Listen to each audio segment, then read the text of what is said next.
echo from me? No, it doesn't sound like it. Is that is that is it coming in? How how about me? It's you, Rocco. Everybody's Oh hearing you fuck. too. It's okay. You're the second caller. You can set up, uh, try to work it out over there.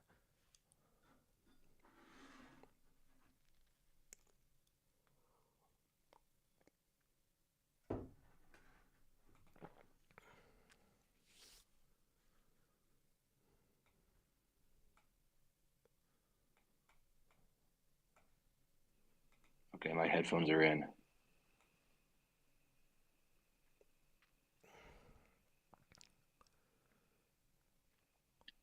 People are hearing us, so we're breaking the what do they call it, the fourth wall. But anyways, it's all good. It's for the recording for the best for the YouTube. So all right, here we go. Everybody put Cool. themselves on mute.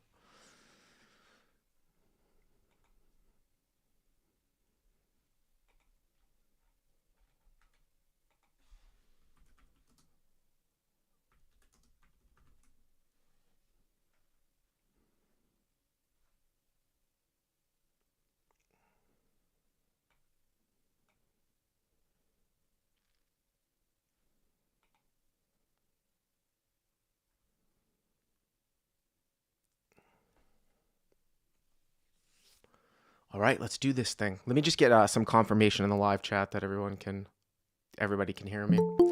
I'm on a new camera. I got a camera and a capture card here, so I was trying to increase the quality of the videos. There was a little bit of a hiccup when I was like, oh shit, I was recording and then the the camera stopped streaming, but I think I got it fixed. So, all right, let's do this thing.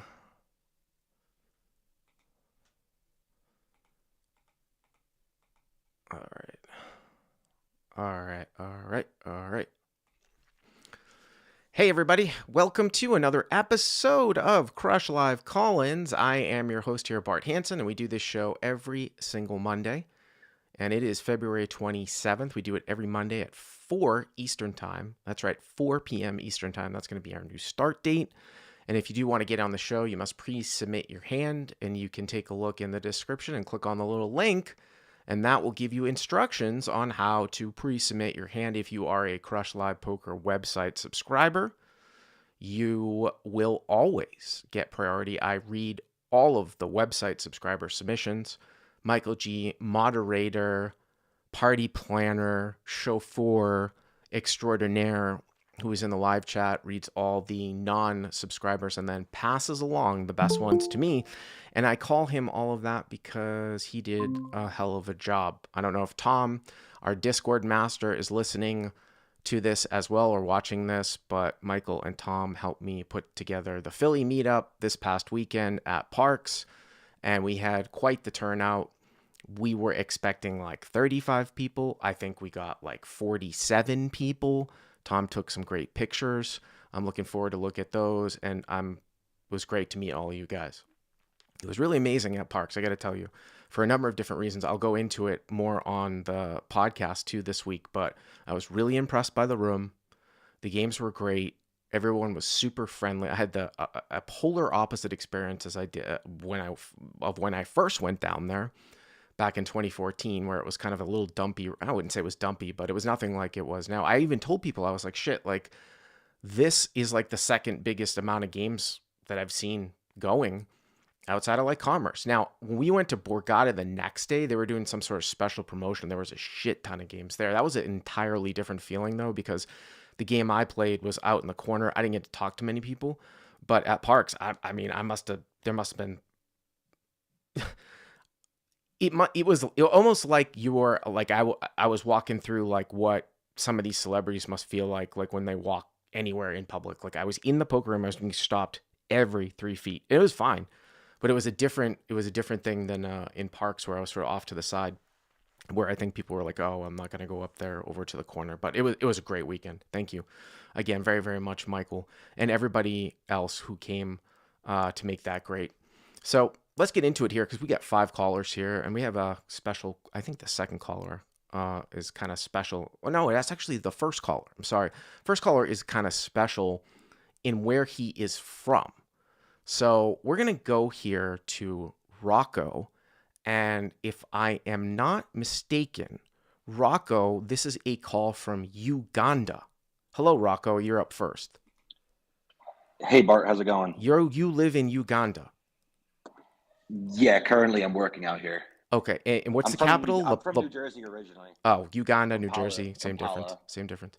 Yeah, exactly. What is it? Lapore? What's the name of the big city over there? Kampala. Kampala. KAM. Kampala. Yeah, Kampala, Uganda is the capital, and that's where this hand was played at. And they have poker in Kampala. Yeah, because I only got here maybe like summer last year.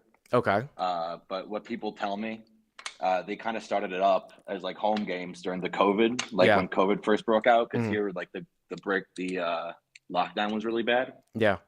But yeah, then it kind of got popular. Then most casinos, they're probably like 5 within without traffic, 10 minutes from where I'm living, and they all pretty much have a game running most days.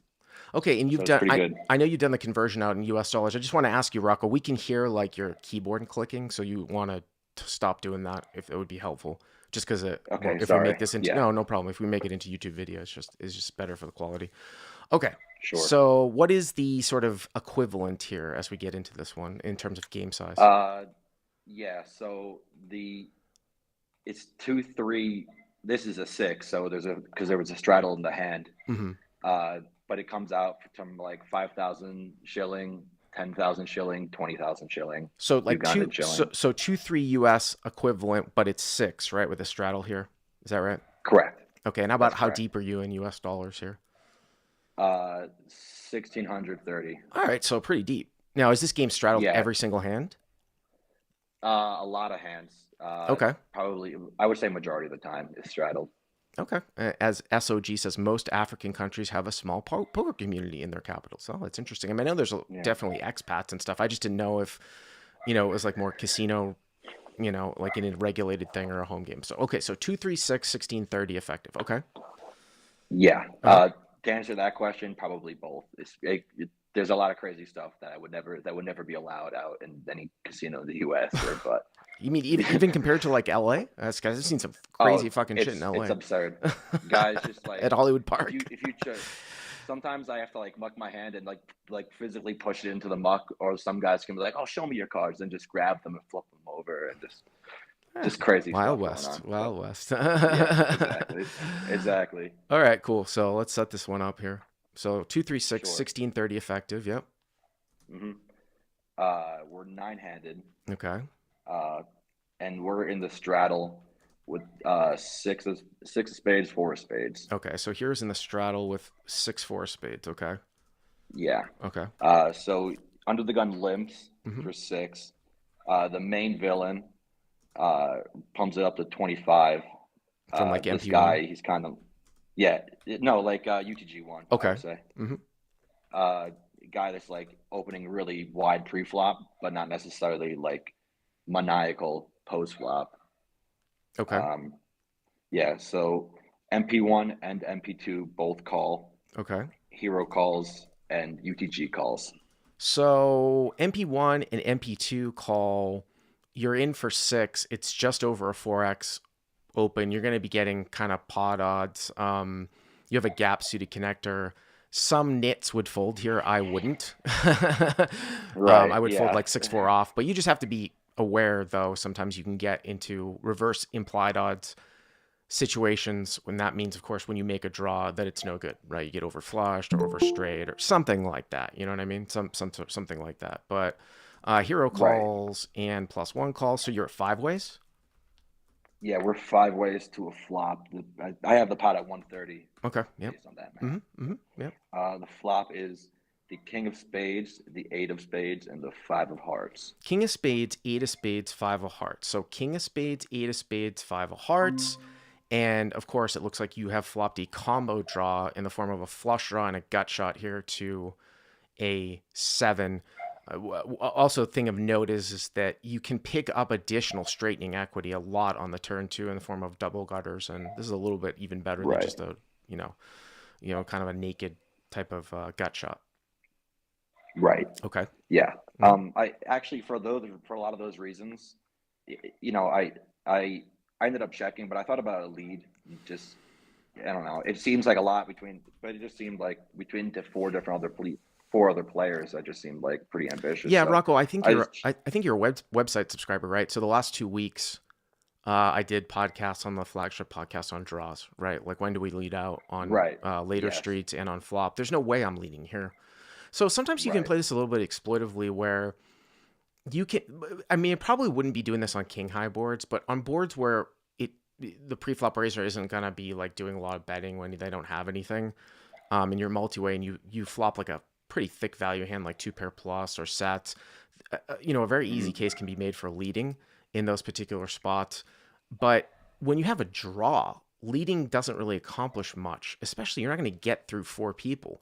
Now, if you want to add max Yeah. fold equity to your draw, that's a different story, and you can plan on check raising, especially if the pre-flop raiser checks and somebody in the field bets. Now, what I will say here, so I might check raise here depending on what happens in front of us, but I will also say here though too, this is not top pair dynamic, quote unquote. And what I mean by that is that it's different than 8-5 deuce. Well, of course, 8-5 deuce would be a huge draw for you, but the king is going to be rather static. Excuse me 1 second. Every time I do this show, I don't understand it. The king's going to be rather static. I mean, it's not going to be top pair is not going to change much. I mean, obviously an ace can come, but those are my thoughts right now. But I would definitely check, which you do. Okay. Yeah. So we check undergun checks Okay. So and pre-flop villain. raiser checks. No. Under the gun, the original limper. Oh, I'm checks, sorry. And Limper then check. villain. Okay. Yeah, no problem. Yeah. And then villain bets out $35. So pretty small. Yeah, real small. Okay. So villain bets And 35. then Okay. yeah, and then it folds around to me in the straddle. So everybody folds. Well, sorry, I should say MP1 and MP2. Right. You still have the Fold. limper behind Fold. you. You still have the limper Yeah, I behind still you. have the under the gun. Yeah, I still have under Yeah. the gun behind me. I mean, the only thing Uh, about this is that's dissuading is that because you can really play like a squeeze. If somebody were to call in the field, you can leverage that caller in the field, and the pre-flop raiser, even if he had a king, he might not even want to get involved if you throw in a check raise here. I mean, the great thing about being in the straddle is that you can actually represent a lot of hands that make sense for you to have that you can't have in the field. Like if you're completing with 6-4 suited here, you can have king 8 suited, you can have king 5 suited, you can have 5-8 suited, right? You're not going to have any of those hands calling in the field. So it's actually viable for you. You can tell the story that you have more than one pair through a check raise here. The only thing that I would say is that it's kind of weird. Boy, that's pretty small sizing, but I could probably go either way with it here where, I mean, he's betting 35 into like whatever, 125, 130. You could actually make it like 150, 160. And if he folds out like 50% of the time now, you're just printing money. If you choose to check raise, though, you do have to understand when to not just, you're not going to mindlessly double barrel if the pre-flop raiser calls. You have to understand when to check and when to bet. And I did go over that too last week. So I could actually go either way with this one. It does cause a little bit of concern for me that he bet into four people. So I might just call. And then you're led, if you do just call, you're led with some interesting scenarios on the turn where you're going to have some leads, I think, on the turn. Some of the time, making your hand, maybe picking up additional equity with pair plus straight draws, things like that. So what did you do? Right. Yeah. So we just call. I just felt like, it was just a weird sizing, and for a lot of those reasons, I thought about just check raising. Mm-hmm. But it just seemed like I have such like a I have a gutter. I have this I have spades. Mm-hmm. There's a lot of cards that can improve me on the turn. Just take the equity, I guess, right, and call. Well, I mean, I think it talks about it. Does a limper fold? And yeah, under the gun folds. Okay. Shout out to Babyface, by the way. I'm sure you're listening to this because you got excited when I told you that I was going to be on the podcast. Is that a guy in Discord, Babyface? No, that's the guy that a friend of mine from the casino that's played at. That's the guy from Uganda. Oh, okay. Yeah, the guy from Uganda. All right, so it looks like it's 200 USD now to the turn, right? Correct. Okay. Yeah. So the turn comes the four of clubs. Four of clubs. Okay, so this is one of these ones. This is one of these ones where it's kind of interesting because now you pick up a pair. So what's different about this as opposed to like maybe picking up a double gutter where you would still have absolutely no showdown value is that you are ahead now of like whiffs like ace queen and ace jack. Now you could do some leading on this card and represent like 6-7, but I remember talking about, I think there was a call in that we posted up too from a couple of days ago where I kind of want to max fold equity here where I might be going for a whole lot of check raising here.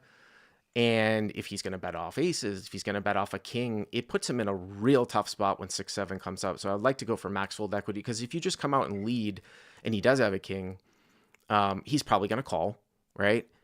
But if he's got air, you have the board like covered now with pair plus flush draw. Like he doesn't have that many outs. You know what I mean? Mm-hmm. So, right. I check. Mm-hmm.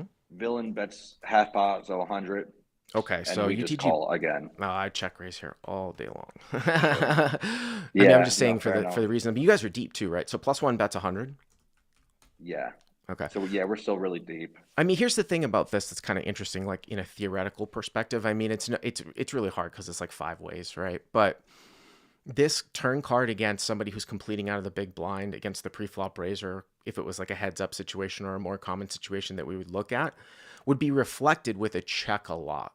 The guy who's raising from upfront would check this card a lot, I think, against the guy that's completing pre-flop in the blind or in this case in the straddle. Now, you don't always have to do that. Like I teach on Crush Live Poker that we can play a robust bet fold exploitable sort of approach where we can just continue to bet off like ace, king, and aces. And then if somebody were to check raise us, we can even go with a plan of bet folding because we're going to get called by worse kings and draws, and they're never really check raising us with the draws that they're supposed to or worse. So when you have that setup, you can go for bet folds a lot. So when this guy bets 100, I would be trying to put a ton of pressure on him with your equity here. Right. But you call. No, I just call. I mean, you have, how much equity do you have against one pair here? I mean, now, like say he has ace king, right? You just picked up 5 more outs, right? I mean, you're at least 30%. At least 30% with one card to come against, one pair. So. Mm-hmm. Yeah, no, looking back, I definitely warrants a check raise, I think, for sure, considering how deep you are for all those reasons, like you said. So pot's now 400 US, okay. Right. Uh-huh. So pot's 400 US. Yep. And the river comes the king of hearts. So the river is the king of hearts, okay. Mm-hmm. Okay. And we check. Mm-hmm. And you just hope that here's the thing, like you hope, here's the thing, like there's a way for you to win this hand if it goes check, check, and probably what it would have to be is if this guy was barreling nut spades. So if I was your opponent here and I was barreling nut spades and you were in the straddle and you've gone check, call, I'm probably not going to bluff this card probably. I'm probably not going to bluff it because I think you are weighted towards king X when I have spades. Now, maybe once in a while I might, depending on the texture of the board, throw in a very small bet to sort of get you off of like pair plus flush draw or straight draw plus pair, like a low pair. But I think once in a while this will go check, check, and this guy's going to like turn over like ace jack of spades, ace queen of spades, ace 10 of spades, something like that. Yeah, actually, that's exactly what happens. It goes check, check. Okay. Yeah. So I didn't even know. Okay, it goes check, check. Yeah. No, I didn't put it in the when I submitted it just because it's kind of anticlimactic. And but we show down the pair of fours and we win. Hero wins. Did you ever see what he had? For a long time, so I checked it over to him and he just he put his head down. I've never seen this guy he seemed so distraught over a decision. And the more it took him 2 minutes where usually this guy will act within 15 seconds. Cause this is a guy that would from up front this way, he would still open king X suited all the way down to 5.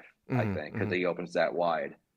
So the more he was tanking, the more I was like, depending on the size of, because he bet us so small pre-flop or flop. I was like, if he bets out that's kind of same size again, I might even call again, you know. Well, I mean, so did you find out what he had or no?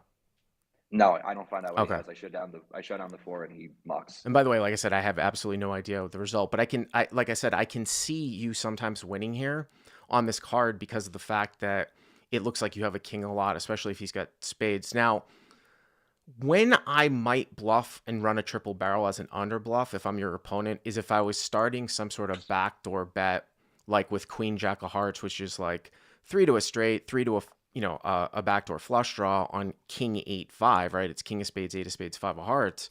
But I would never start that Mhm. against 4 people, nor would I barrel turn.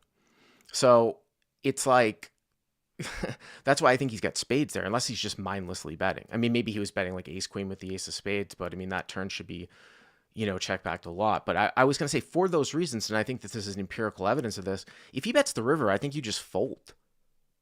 I don't think Sure. there's really much hero calling going on here. You just fold. You know, Right.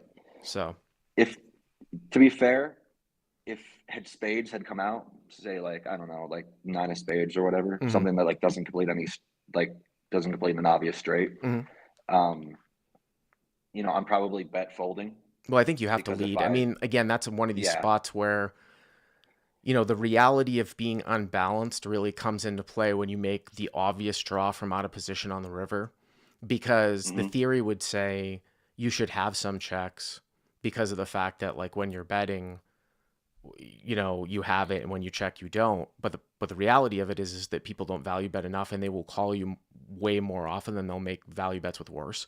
So that forces you really to really bet from up front. Now, if a guy raises you on the river, yeah. I mean, we've seen this though on this show where people are even sometimes running stiff ace bluffs, where they might be capable of bluff raising you. That was never a thing back before, but in general, I would have led for sure. No. yeah. And I think if you make I a kind of was straight, and I hoping, think if you make a straight, you have to lead too, right? Like if you have a hidden straight here, like a yeah, 3, which isn't even really shouldn't be even that crazy scared, guys are just going to check back one pair. So that's why you can't like go for like this tricky little check raise. right, yeah. I So mean, when I just called the turn, I was thinking like I kind of was just hoping for like a six or a four. Like the less obvious that it was, the bigger I was going to bet, hoping that he would just have it show up with a king. Because he would just call. Like if I suppose it was like I don't know, like another four or a six, and I have two pair. right, A lot of this guy's range just includes King X with like yeah, you like still have to hardly any lead. kicker. You still have to lead, Yeah, but I exactly. But like that was gonna lead out larger yeah, versus like if it was a spade, right, I'm probably just right. You're gonna I'm make it gonna look lead like a out bluff, half right. pot. Right, you're gonna Yeah, make it look like a bluff. Rocco, exactly. I gotta move along. Thank you very much for the call and taking the time in Hey, thank Uganda. you. It's like 12, what, Hey, midnight, 12:26 local time there. yeah, that's Okay, right. all right, awesome. All right, thanks so much, man. You got it. All right, let's move Take along care. here. We're gonna move along here to Tom. Tom has one of the best last names in the world. I'm not going to give it away, Tom, but I'm sure people can guess if I'm saying that he has one of the best last names in the world. Hello, Tom. What's going on? Tom? Tom, can you unmute yourself, sir? Hey Bart, how you doing? Nice last name, Tom. Thank you. You too. Are you Swedish too? Yes. Okay. My grandfather came from Sweden. So did mine. So did mine. Gothenburg, fourth generation. Gothenburg, the second largest city in Sweden, I believe. Okay, so you got a hand for us, Tom? I do. It's a 5-5 home game. Okay. We're 10-handed. It's 10-handed, they my do it. God. Ugh, I hope They you do have a a big table. 75%. Yeah, they do a 75% match the stack up to Okay. 2K. Okay. Uh-huh. The stacks are all big. I have the smallest stack at the table. I'm 1050 effective on the button. Okay. Where's this played out of, by the So way? You can just tell me like general location, state, or something. it's in Massachusetts. I live in Rhode Island. It's just over the border. You know that I live in Massachusetts now, right? I do. And I know also, you live north of I heard that Boston. I heard that Twin River just opened up this week.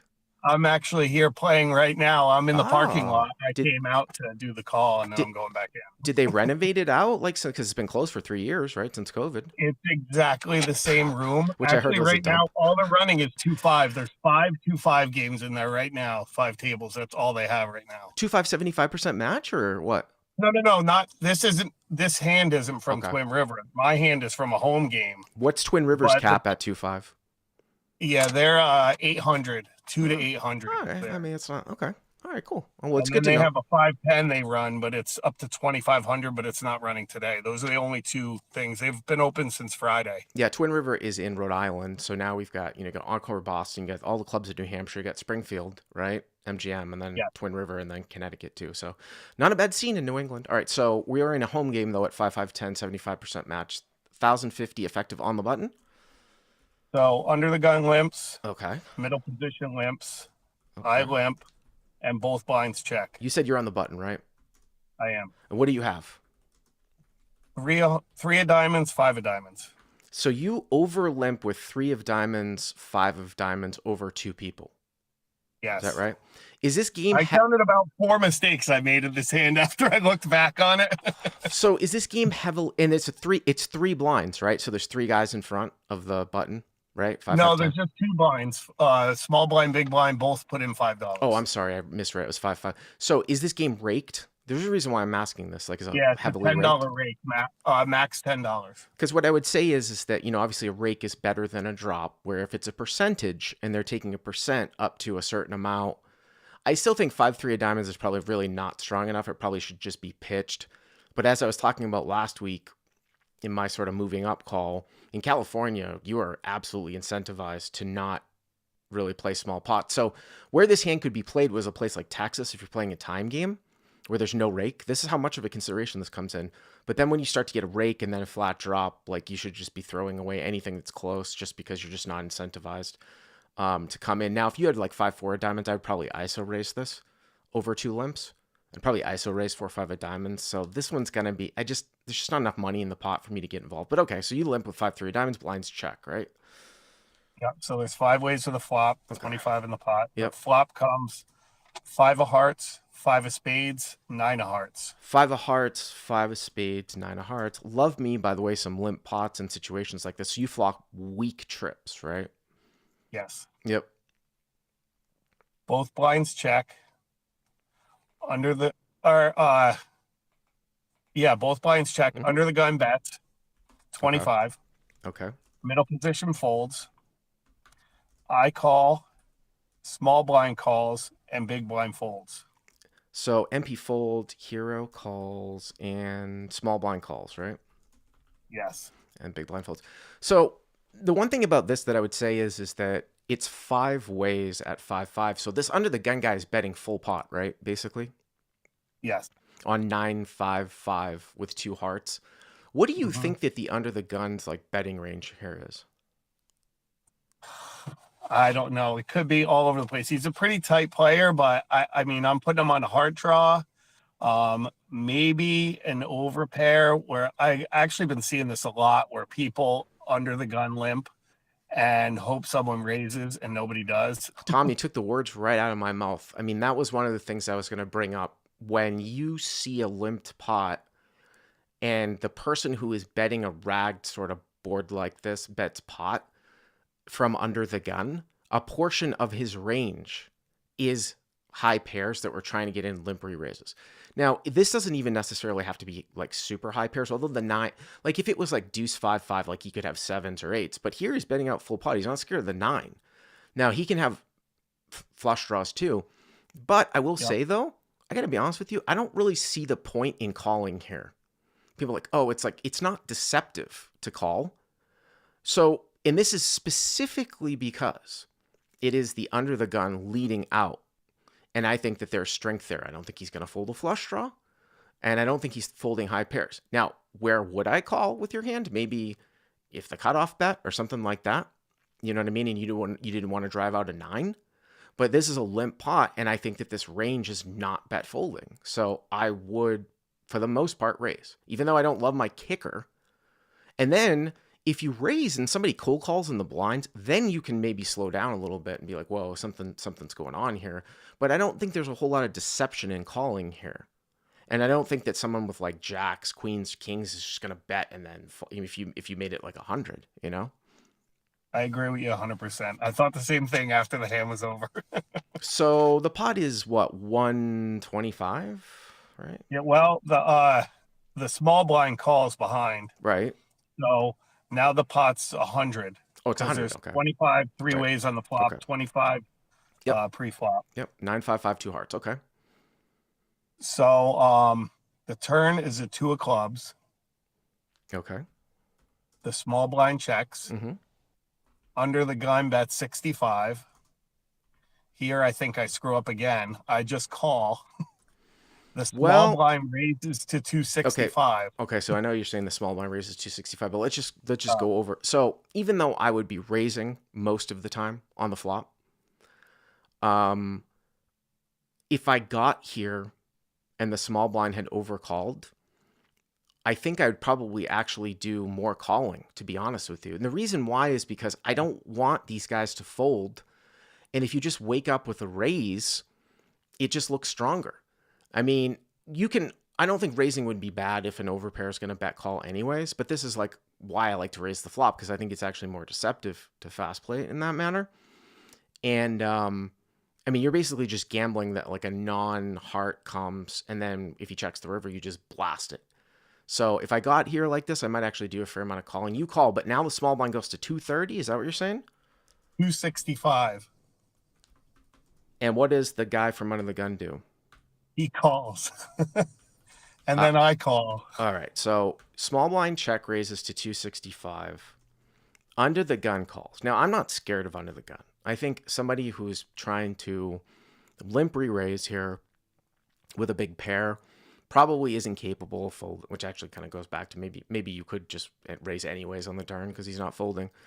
He's probably not capable of folding. So, I mean, I think you have that guy beat. And I don't think he's like coming balls to the wall with like nines full. Now, when this guy check raises to 265, so 65, 130, and it looks like it's like 400, 600. It's like 700, 200 for you to call if I'm doing this right. The math is like 700, 200 for you to call. So you're getting like 3.5 to 1. Yeah. I could actually get on board here with folding. Although you are in position and you're getting turn pot odds. I mean, I don't think it's terrible to call and see what goes on, but I would be, if I'm going to call here, I'm going to be prepared to let it go. I think it's probably close because of the pot odds you're getting, but I have bet folded like, or played trips passively in this way and then folded, I think, to a check raise here, because look at the strength that you're showing by betting and you calling twice on flop and on turn, and then he check raises in the small blind. Plus he got a free look at it, right? It's 5-5. So he can, and you lose to every 5. So that's kind of why I want to fold, but you called, right? I did. So now we're probably over 1,000, right? Hero calls. Well, no, it's maybe 900 or something, 850 or 900. Yeah, 885. 885. Okay. No, it was 246. Yeah, 785, 885. After because there's a $10 rake, so it would be 895, I think. So right, and that's why I was saying it was like 700, 200 for you to call. That makes sense because you're getting like 3.5 to 1. We'll put it at 895. Okay, so now you're 3 ways. Again, it's 9 of hearts, 5 of spades, 5 of hearts turns the deuce of clubs. Okay. So the river is a 6 of hearts, so it brings in the front door flush. 6 of hearts. Oh wow. Okay. I mean that's partially in the under the guns range for sure. Yep. So they both check to me. Wow. And we've played together for like a long time, and I know neither one of these guys is checking a full house or a flush. At least that's what I'm thinking. So the under the, like at this point, you might as well just bet. They're going to do that. So the under the gun guy probably does have an overpair because you think he would bet a flush, and I tend to agree with you, right? Because that was his range of betting and then calling the check raise, flush draws, and overpairs, right? So it seems to me like the small blind might not like this card either because he has a 5, right? That's what I thought. So here's the problem though. Well, I mean, I think you can get through the under the gun, but you don't need to get through the under the gun, right? Because you're beating jacks or queens. So are you asking me if you should turn your hand into a bluff here? Well, that's what I did. But I think I should have probably just checked it back. So this is just coming down to, are these guys capable of, is the small blind capable of folding trips when the heart gets there? That's the question, right? Yep. I have 755 left, and there's 885 in the pot. So, well, if I wanted to bluff, then I would probably rip it all in here. If I'm trying to get a 5 to fold, I just don't know the level here of these players, though.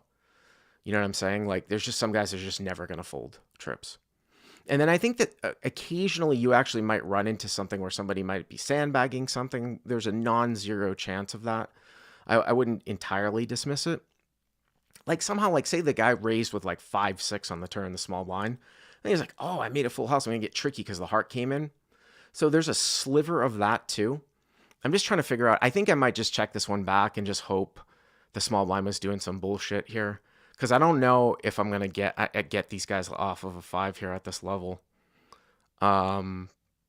So, yeah, I mean, what did you do? I ripped it in. So you ripped it in for 795? Yep, 755. 755. So hero 755 all in. Again, it's 955 deuce 6.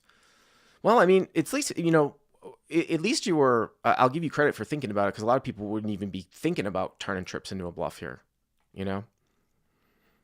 Well, it didn't work out because the small blind called and the under the gun folded. Yeah, that's going to be very, you can't have the best hand here if the small blind calls.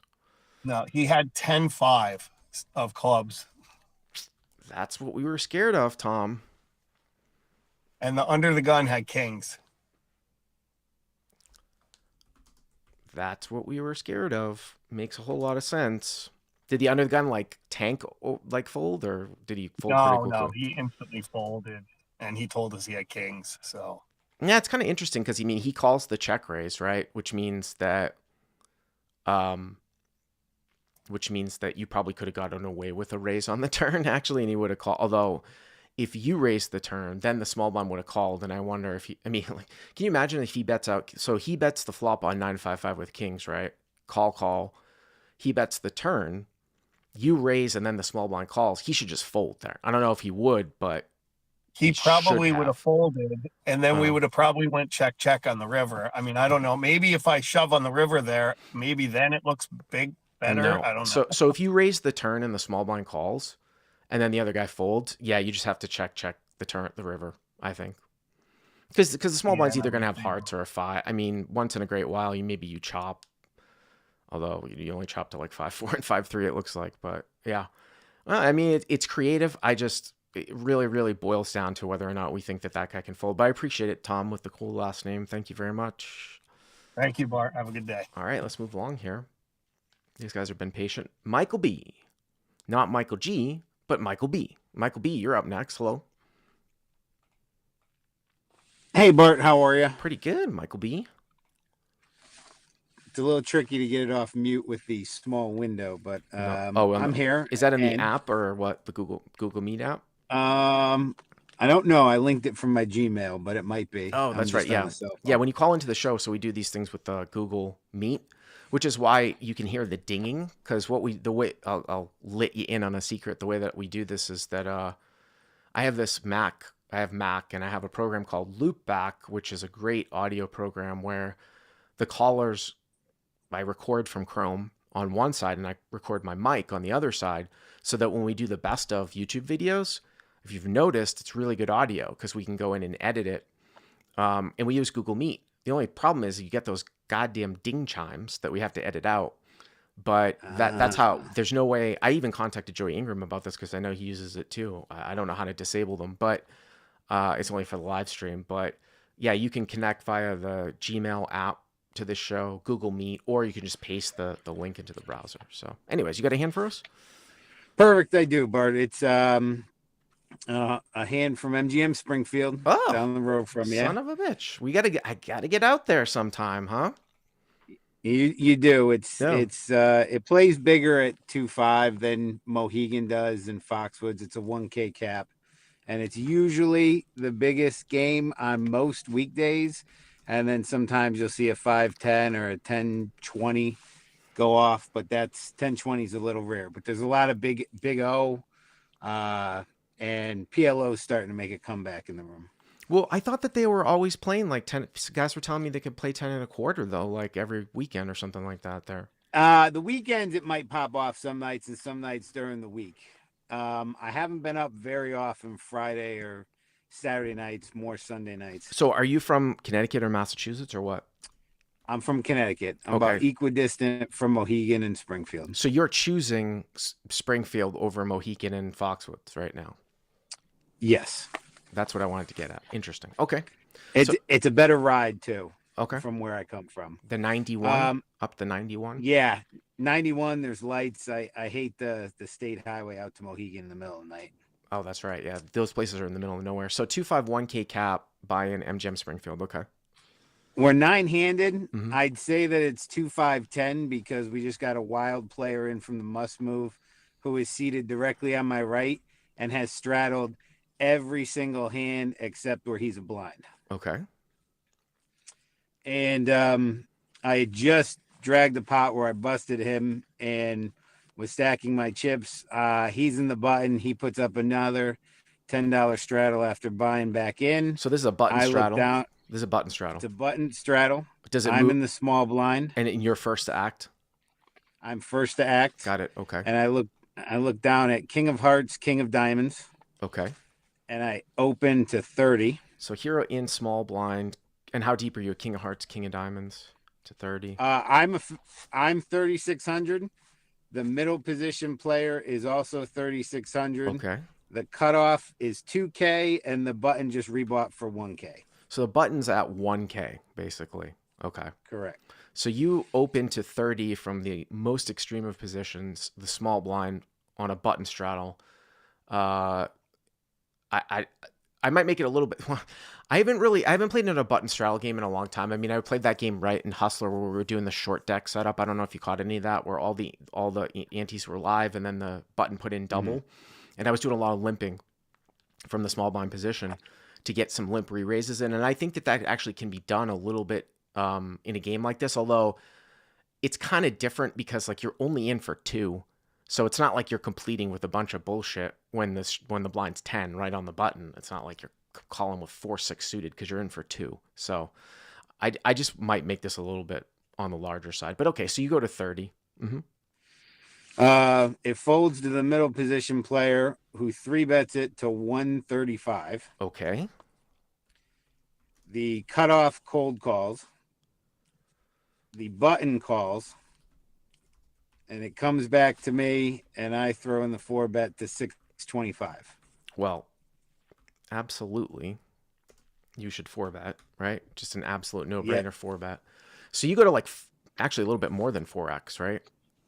I went about I forget, but I figured roughly around 4 or 3.5 plus the 2 callers. Right, and then the MP1 guy's 3,600 with you, and the cutoff's 2,000. I mean, I like it. Sure, I love it. And this is what I didn't want to see happen. Middle position tanks for a while and calls. Okay. Cutoff calls and the button calls. Oh my! They all call. They all call, Bart. So you are playing a 4-bet pot 4 ways for 2,500. Yes. For 2,505. And this is in a real casino in the U.S. This is in MGM. Yes. By the way, so the button started with 1K, so I'm putting these up here. So the button only has 600 left, right, in a stack. Less than that. Less than he has that, only right? about 400. Oh, because you went to 625, so he calls off. God. Oh my God. Okay. Well, and here's the crazy thing, right? So you're going to the pot with like 1 pot size bet left against the guy to your left, and then these other guys have 1,400 and 400, right? Correct. Yep. I mean, it's gonna be there's only gonna be certain flops where I'm not getting it in. Obviously, ace high being one of them, and maybe some sort of connecting, really bad like some sort of like queen jack 9, and you check and you see what's Yes. going on. But okay, so what's the flop? So flop comes out queen of hearts, 4 of diamonds, 3 of diamonds. Queen of hearts, 4 of diamonds, 3 of diamonds. I mean, hey, listen, like that's pretty good. Anything that's not going to put any type of viable 2 pair out there for these types of things. I mean, sure, someone's going to have pocket queens. Maybe the guy who initially 3-bet you has pocket queens. What are you going to do? I mean, there's a couple diamonds out there. I think now the key is just like you need to. I wouldn't necessarily say that I would check here. I don't necessarily want like to allow free cards to come off. You don't have to necessarily build a pot up, but I would just go super small. I would bet like 500. There's really no. You just don't need to go that large with what's going on in front here. So I was, to say the least, I've never been in this situation. Now, some people are saying in the live chat, rip it. The only thing about ripping it that I don't like is that if this dude on the phone, I'm sorry, Michael, if he rips it, okay, and let's say that MP1 has like king, queen suited or ace, queen suited, that would be a disaster to force out MP1, right? Like if you ripped it in here and then MP1 folds a queen, that's what you do not want to have happen, right? I did, but I was really nervous about MP. I figured he was probably 10s plus and maybe ace king there. Mm-hmm. I honestly, not being in this spot very much and not studying it, I did bet and I went with a size of 800. Okay. I mean, so like 1/3, right? Yes. Right. About as long as you're going for a size where there is some perceived fold equity from MP1, I can get on board with it. There's not going to be any perceived fold equity from the other guys because the cutoff only has 1,400 left and the button only has 400 left. But as long as there's some perceived fold equity with MP1, it's okay. I just would have gone smaller. So Hero goes 800. Okay. Uh-huh. And he tanks for a while and folds. But then we have a cutoff call, and the button calls in for the rest of his stack for less. So MP1 folds. MP1 fold. Cutoff calls, which only leaves him with what? I mean, that only leaves him with 6 and change. And the button folds? Nope, he put the rest of his stack button all in. Okay. Oh, button is all in for less. So it's like 400, 1,200, 2,000. So it's like 4,500, and the cutoff only has 600, right? Correct. Why? What is the cutoff doing? This is, I mean, it doesn't matter. I mean, whatever, obviously you're just in essence all in here. It doesn't make any difference now what comes. I mean, what are you going to do? But correct. But I don't know why the cutoff would ever just call here unless he's slow playing something, or he's got.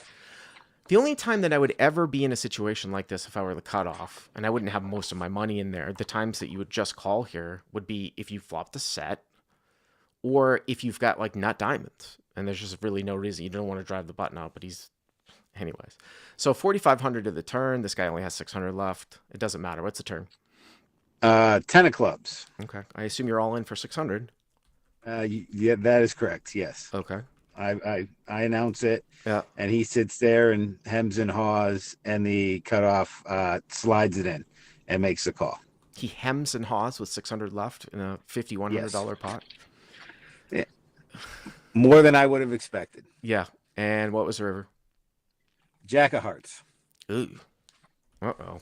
Yes. So you got to beat 2 hands. Did you win? I did. I said, you're going to show me something crazy like ace king here, but I've got kings. Mm-hmm. And I showed him, and the cutoff shows ace queen of spades, and the button auto mucks and said, I ended up with a jack. And MP1 later, about a minute later, he said, I folded away jacks there. Pocket jacks. Yep. Yeah. So do you see what I'm saying though? And that's part of the reason why. I mean, obviously, once the pocket's that big, it's just I've never seen a hand that was 4 ways 4-bet pot, right? But me neither. I just, again, for the people who are saying rip it, I would never want to the MP1 is the one that's deep enough with you. I think that's the most important thing to take away from here. You don't want to look so strong that you get the hands that you would like to get value to fold out. Now, I'm not saying that he's going to call if you go 500 with jacks with two people behind him, but you can see that he folded for 800. And I mean, if you rip the flop, I assume the cutoff is going to call when he put in 1/3 of his stack with ace queen. But the problem with ripping the flop, I think at this stack size against NP1 is you might force him out with the queen. Is this the biggest pot that you've ever won? Fun fact, yes, and the hand directly before this was the second biggest. Really? Well, we'll have to hear. You'll have to submit that one again. Michael B, if I ever come to Springfield, come over and say hi. Oh, I'll be there. All right. Thank you very much for Thank the call. you, Bart. Awesome. So we're zooming along here. We got two more callers here. I'm going to go to Rick H. Hello, Rick. You are up next. Hi there, Bart. Can you hear me? I can. We were getting that echo, but it sounds okay now. Okay, I'll just try turning it down a touch. Is that better? Yep. Okay, so I've got a hand here from South London. South London. It's from a poker card room, sort of semi-private game in a private members club. Would you consider would you consider Brixton to be South London? Yes, I would. Is this in Brixton? It's not in Brixton, though. Okay. I used to live in London for a few years. That's why I know the areas. Okay. So it's like kind of a home game? Not really, no. They run tournaments there. They have like pool and snooker and stuff, but they run some cash games as well. Snooker. That's a game we don't play here, but I'm familiar. Okay, so what's the setup here? What's the size of the game? So the game is a 3-blind game. So Okay. there's a £1, a £2, and a £5 blind. Okay. It's full ring 9-handed. Uh-huh. The buy-in is completely uncapped. Oh, nice. So you can come in for whatever you want. Yep. Most people sit down for like 500 to begin with, and as the night goes on, sort of stacks consolidate, and the game gets bigger and bigger and bigger. Mm-hmm. By the end of the night, it's people could have 10,000 in front of them. Kind of sounds like there's a crazy uncapped game like that in Vegas, the Golden Nugget that's 1-2. But yeah, or a Texas game. Okay, so how deep are you? I'm about 2,500 deep. 2,500 pounds. Okay. Yeah. Pounds but are the effective currency of stack- the UK, guys. Not pounds. Okay. Okay. Slowly approaching the same as dollars. And the euro, yeah, you're in euros, right? Okay, so 2,500 effective. The effective stack. Sorry, the effective stack is 1487. Oh, okay. Which is the villain who's in the £5 blind. Okay. All right, so 1487. The only other thing to say is you can straddle any amount from any position. Okay, and do you get last action? So you can, and last action. So action starts after whatever is the biggest straddle. Okay. And people come in for a variety of things. Okay. Sometimes it can get a bit crazy, but most of the time it's reasonably sensible. Okay. So I'm on the button, and I've straddled the button for £10. All right, so hero in button straddle for 10. Okay. Now normally I don't like straddling the button because it causes the blinds to sort of play correctly to do that. But when there are specific villains in the blinds, like the one that's in the £5 blind, I like to do it because they'll basically just flat call that extra five quid for nothing, and it's almost sort of sets off the action, and then by the time it comes around to me, I get the chance to either see a decent flop in position, or I get the chance to raise, and it's now an inflated pot. By the way, I feel like I have to be an interpreted here. Quid is slang for pounds, guys, in the live chat. Okay, so button straddle the 10. No, go ahead. So button straddle 10, yeah. Uh-huh. Yeah. So I straddled for 10. The small blind that was for £1 calls. Okay. The big blind for £5 calls that £10, and there's one other caller. Okay. I look down and I've got ace of clubs, queen of diamonds. Okay. So I raise to 60. So you raised to and 60. Okay. the small blind, who was first to act after me and just called, Right. he now 3-bets it up to 120. So limp re-raises. Yeah. Okay, so we were just kind of talking with the last hand with the button straddle on when I was like, I'm sure you caught the last hand where I was like, well, Yeah. if you get a button straddle, like you're ever, going for limp re-raises out of the small blind. But the thing is that it's not like he's only in for one. So when he completes initially, like it's not like he's completing any two. Like you were saying, you were trying to target the guy in the 5. So I don't know how often I try to be going for limp re-raise. The sizing is like whack though. Why is he min limp re-raising, right? To 120. It's kind of crazy. Did everybody fold back to you? No, what happens is the person in the £5 big blind then cold calls that 3-bet. Okay. And it then gets folded back around to me. Now, I am kind of suspicious as to what the small blind is doing, but he's only made it 120. I'm getting something like 5 to 1. Right. So I just call and we see a flop from there. So the guy that's in the small blind, you said starts with 1487. The guy that is in the $5 blind, how or £5 blind, how deep is he? So no, he actually becomes the effective. So it's the guy in the £5 blind. He's 1487 effective. How deep is the guy in the small blind? About 2000. Okay, I'm just kind of trying to think about if I would 4-bet here, because the guy who called in the £5 blind, right, in the sort of effective front straddle, like his hand is shit. And he seems like he's loose, right? So, you do have an overlay here. You have an overlay of dead money. Now, with that being said, sometimes in live poker, limp re-raises are just so strong. You don't want to really put for the 4-bet with ace queen off, but it's kind of bizarre. I kind of have to get a feel for this one. The sort of min raise to 120 is kind of bizarre. I kind of feel like I want to hop on top of that dead money in between, but I understand why you might sort of call. So it looks like it's like maybe 360, 370 to the flop, right?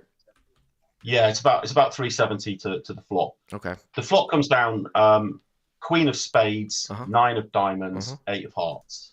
Okay, so you have top pair, queen of spades, 9 of diamonds, 8 of hearts. Here has ace of clubs, queen of diamonds. Okay, yep.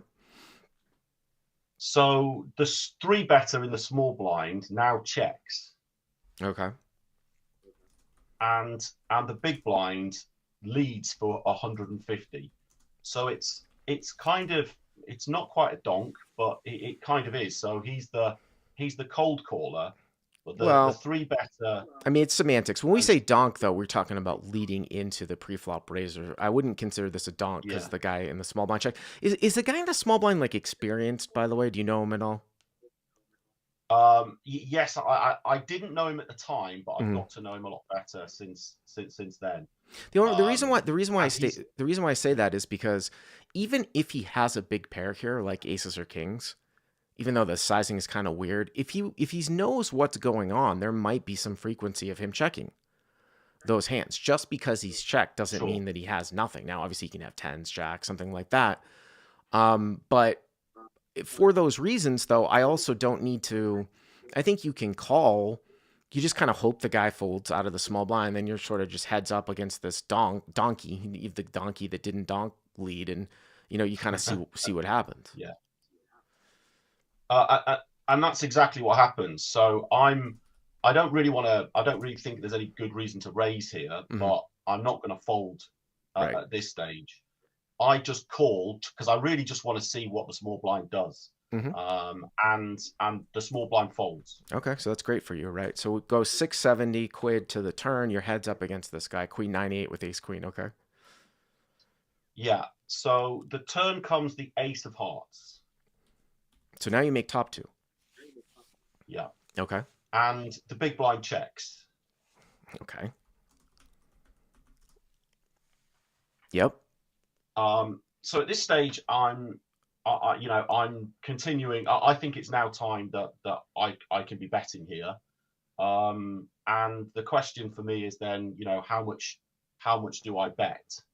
Well, what kind of range do you think that big blind has when he leads here on the flop and then checks the turn? from a previous, I had quite a lot of experience with him before. He's very wide pre-flop, and he's wide in the usual sort of way that he's playing a lot of unsuited broadways. For in these sort of positions. So he might have like a queen jack, think queen 10, king queen, something like that. Does that sound that, reasonable? yeah, kind of. That's exactly what I think he could have. He's either got a weak queen, or he might have a queen with like a gut shot to go with it, or even as bad as bottom pair with a gut shot. So would you say that this card?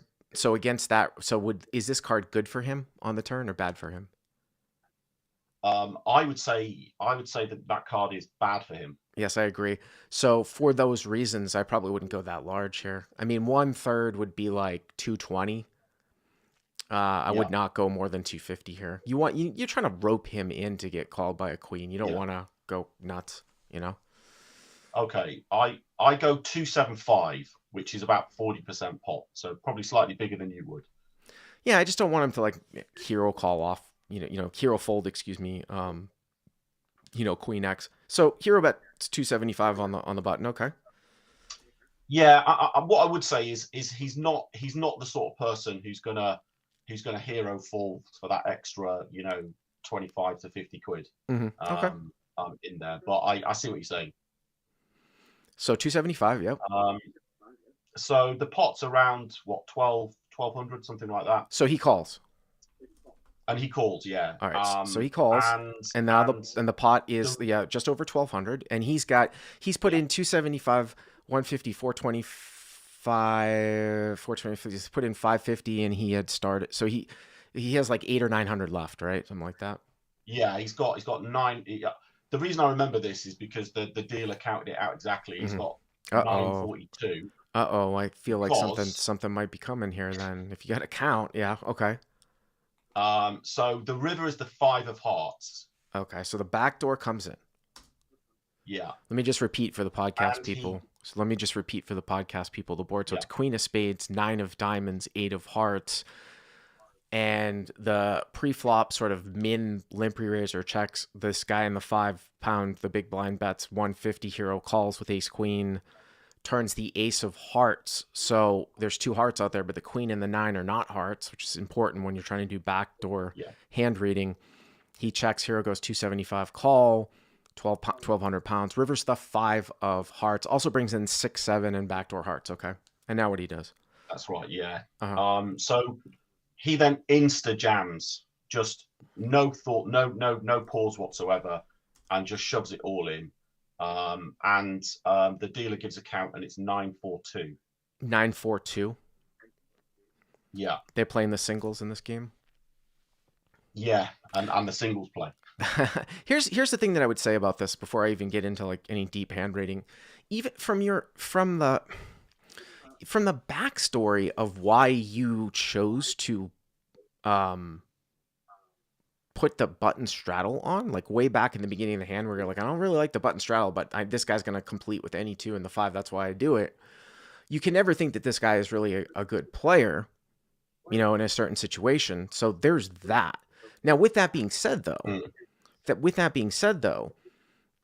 in order for him to have some sort of bluff here, he would have to have something that he's turning into a bluff, and he doesn't really sound like that type of player. So is he usually like loose passive, or is he maniacal, or what?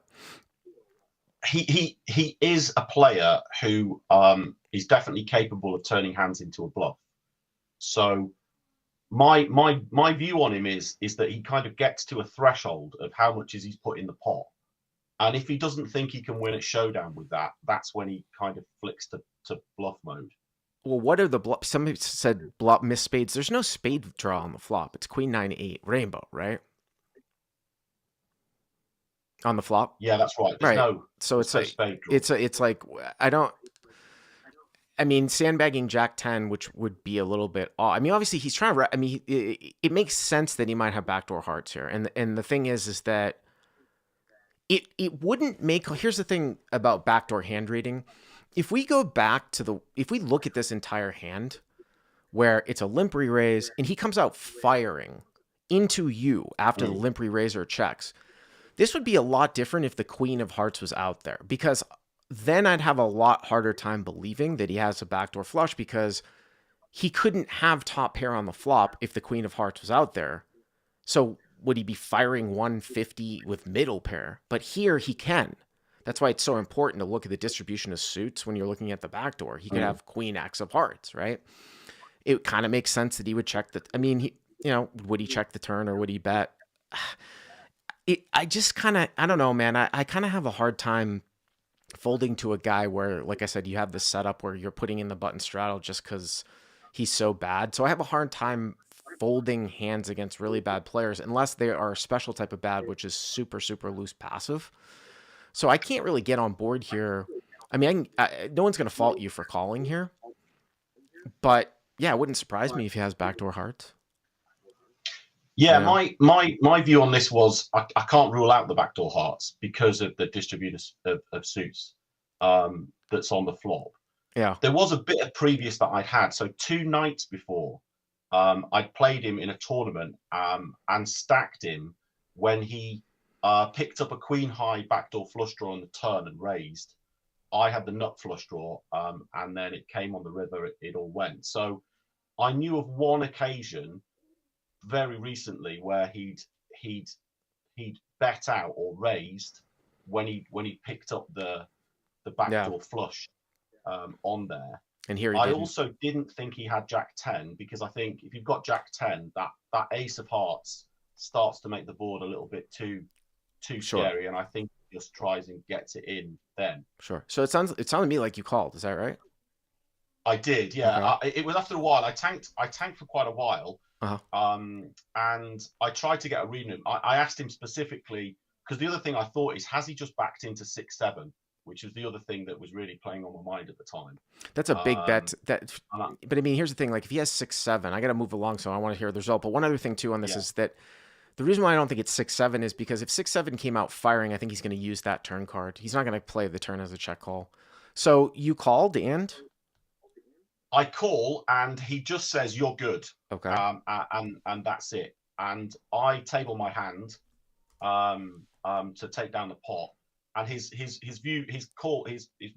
response was, "Oh, you were never folding that anyway." So he kind of, almost accused me of sort of slow rolling or nit rolling. So if he says you're good, it almost suggests that he doesn't even have anything. So what would be a hand that would be nothing here? There's 2 that pop out, which would be King Jack and King 10 with the King of Hearts. It's just kind of surprising that if he's going to fire out, well, obviously we don't know that. I'm just saying, unless he's saying like, "Oh, you're good with like a 9." But I mean, King Jack, King 10 with the King of Hearts, I'm just kind of surprised. Like, that should probably barrel turn, just because it would put a lot of pressure on you with just a queen when he fires, and then he just check calls. I mean, that I would assume that is the most likely if he has nothing, but who knows?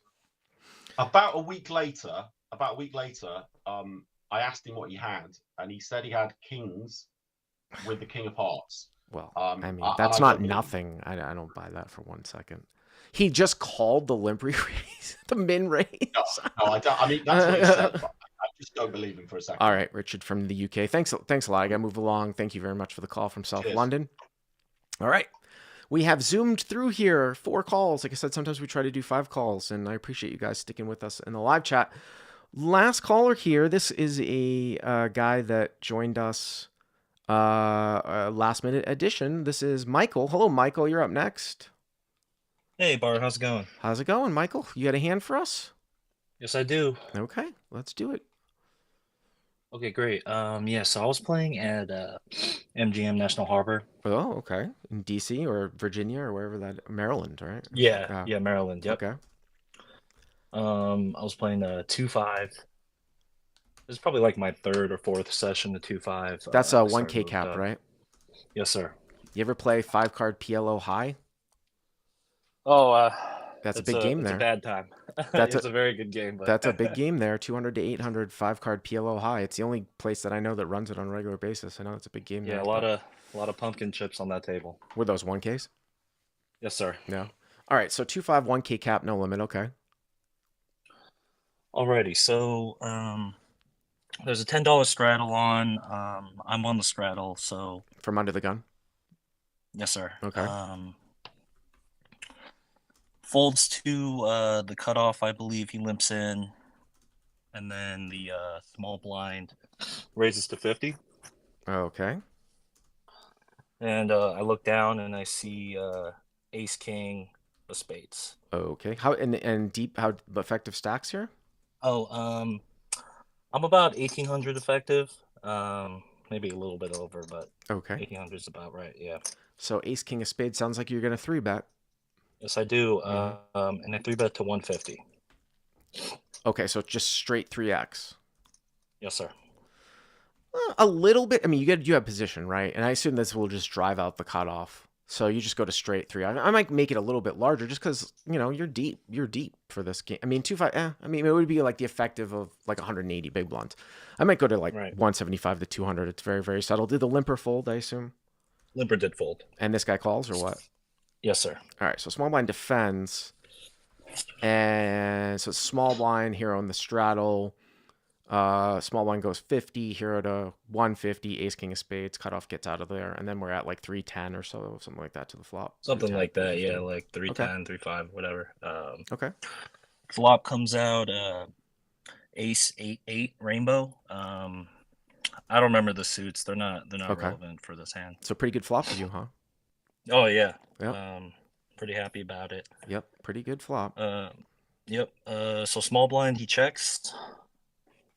And then I bet 75. So small blind checks and hero really down bet 75, which is, obviously like 1/4. And this would probably be, I assume, kind of a range bet. This might be a board where it would be like in this configuration, like 100%. Yes. Bet. Yeah. I no thinking, just quarter. Yeah, I mean, I'm just trying to think if I would ever do anything different here because of the way that you guys are deep. Because it's just like he's either going to have an 8. I wonder if you're allowed to take some clumps of hands here, in theory, for like 2/3. The reason why I'm thinking about that is because, or even sometimes take like a half sizing, which our buddy in the live chat, Nate, and CLP subscriber, does not like post flop half sizing. The reason why I say maybe even a half sizing is because if he's just gonna call with every pair, he's sort of forced to call with every pair. He can't just fold to 1-bet on an ace x, and then you get more money in against a better ace x. So it is interesting. It might be a little bit on that a hair on balance, but I think I think theoretically, yeah, sure, range bet for small on a board like this. So you go 75, okay? Yeah, and he check raises me to 250.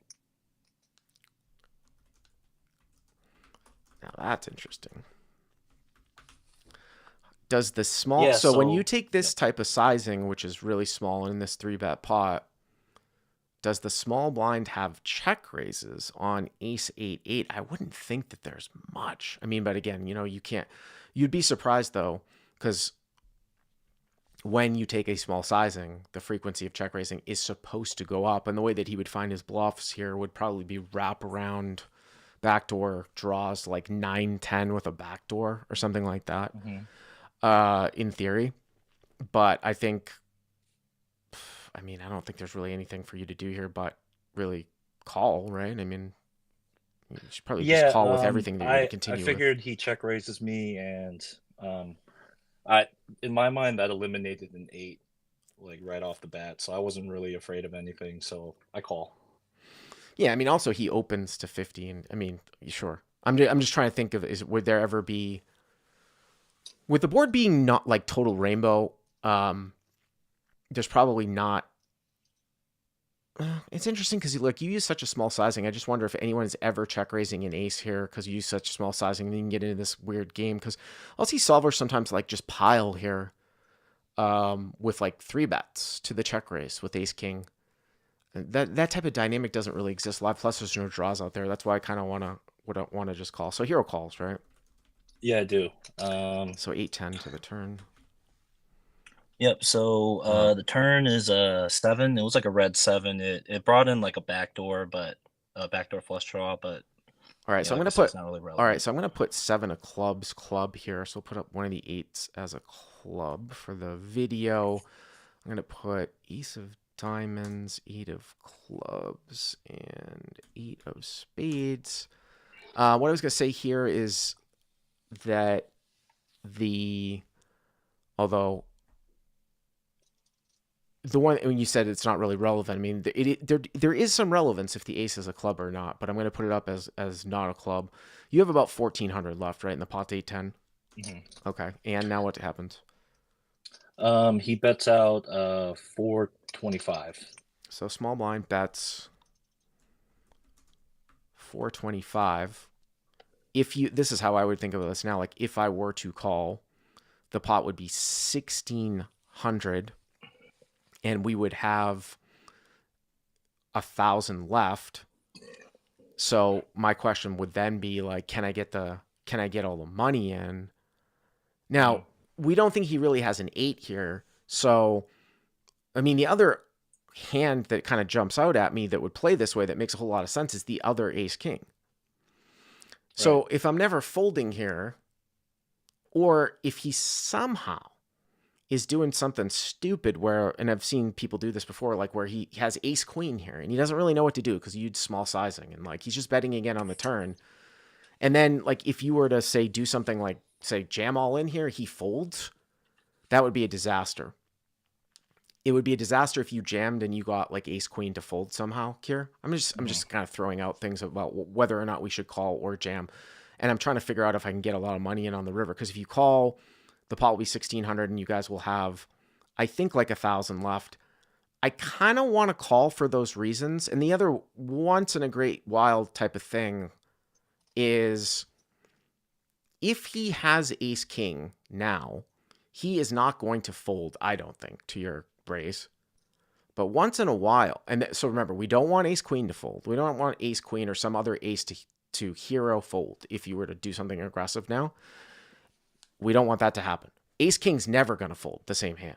So once in a great while, if you're in position here, you might be able to call and get some sort of river that might be scary for him, where he checks and you can just blast him off of the same hand. Like, for example, how about if like the queen of clubs came and he had ace king and he checked the river and he's sitting there and the pot's 1,600 and you have 1,000 left. If you can put that together, that he's not going to check ace queen from up front, it's kind of like a free roll blasting bet. You know what I'm saying? So I think for those reasons, I would just call again here. Okay. No, I appreciate it. Yeah, when I posted this hand on the Discord, I kind of got torched for the same reasons, but I looked at the pod and this is like if I got all the money in at the time, I was thinking if I got all the money in, this is like the biggest pot I've ever played in my life. So I think a little bit of nerves came on, and so I decided to blast it. So I just put the rest of my stack in. But I mean, you understand what I'm saying, right? Like if for some reason, I mean, I don't know if you know this guy, but if for some reason, like his response to your really small sizing on the flop was to raise like ace queen, and then he didn't really know what to do, so he continued on the turn, and you jam here and he folds somehow, it's a disaster. And he's not going to fold ace king. And once in a while, I mean, it doesn't matter. I mean, you're not folding, so it's like if he has an 8, so what? But as people in live chat are saying, we're not concerned about an 8. I'm just trying to think about the most efficient way to play this hand. So okay, so you move all in for, he bet 425, so you moved all in for I think what, 1,400 total, right? Yeah, like somewhere around that. Yeah. And what happened? He hems and haws for a couple minutes. He shows his hand to like the rest of the table, like without me seeing it. Okay. A couple times. Oh, that sounds good. I wonder if he has like a weaker ace here. But I hope he's not going to fold a weaker ace though. Yeah, I thought at best he probably had the same hand as me, more than likely another ace. I couldn't really think of anything else he could check raise me on the flop with, so he hems and haws. He tells me the only hand I can have here is aces, and what? And it's probably about like 3 minutes, and he decides call. He calls, okay. Yep. And I assume river is a king. Yep. The river's a king. I mean, it sounds to me like you're looking good. Does he have like ace queen or ace jack here or something? No, he so the king comes out and he slam tables his hand. It's ace king offsuit, same as me. So he's And thinking we the end up only chopping. hand that you can have is aces on the turn on ace 8 8 7 when he has ace king, making it less likely combinatorically that you would have aces. Right. And of course, you would just jam all in with aces full on the turn. I believe you that he said that. It just didn't doesn't make any to sense. me. Right, right. The games are good. The games are yeah. good. Wow, Yeah. I'm shocked that he thought, what is he? I don't know why he's thinking that long. Yeah, he's a older Asian male. Oh, okay. Well, you didn't he- tell me that too, because I mean, sometimes I characterize different, groups of players. Sometimes people give me shit about this, right? I say like, oh, women sometimes will play weak tight. In my experience, just being the god honest truth, for whatever reason, that bucket, like kind of older Asian male, sometimes will play hands for protection. Not just older Asian males, but some older guys in general will play sometimes hands for protection when they see Right. small sizing, because they might not necessarily know the theory. Yeah. So that sort of lends it to what I was talking about before too, where obviously he calls with ace king, but like say he had played ace queen like this and folded, that's a disaster for you, yeah, right? huge disaster. That's Yeah. what everyone in the That's a Discord was telling me. disaster. Yeah. But it wouldn't surprise me if this guy would play ace queen like this. Now maybe he doesn't follow up with this type of sizing on the turn. But anyways, thank you very much for the call. Appreciate it. Yeah, thanks, Bart. Appreciate it. All right. Well, blasted through 5 calls. That was fun. Again, guys, if you do want to get on the show, we're always looking for first-time callers. We love first-time callers on the show. Click on the link in the description, and that will show you how to submit to be on the show. And we do this show every single Monday, so usually I'll get back over the weekend if I like the hands. And we've been doing more and more, like 4 or 5 calls, because we're putting up a lot of call-ins on YouTube. Thank you guys very much for keeping it real in the live chat. And again, if you're a CLP website sub, I'll be giving a little bit of a Philadelphia review tomorrow on the podcast. And it was very, very fun and nice to meet all of you that were at the meetup. So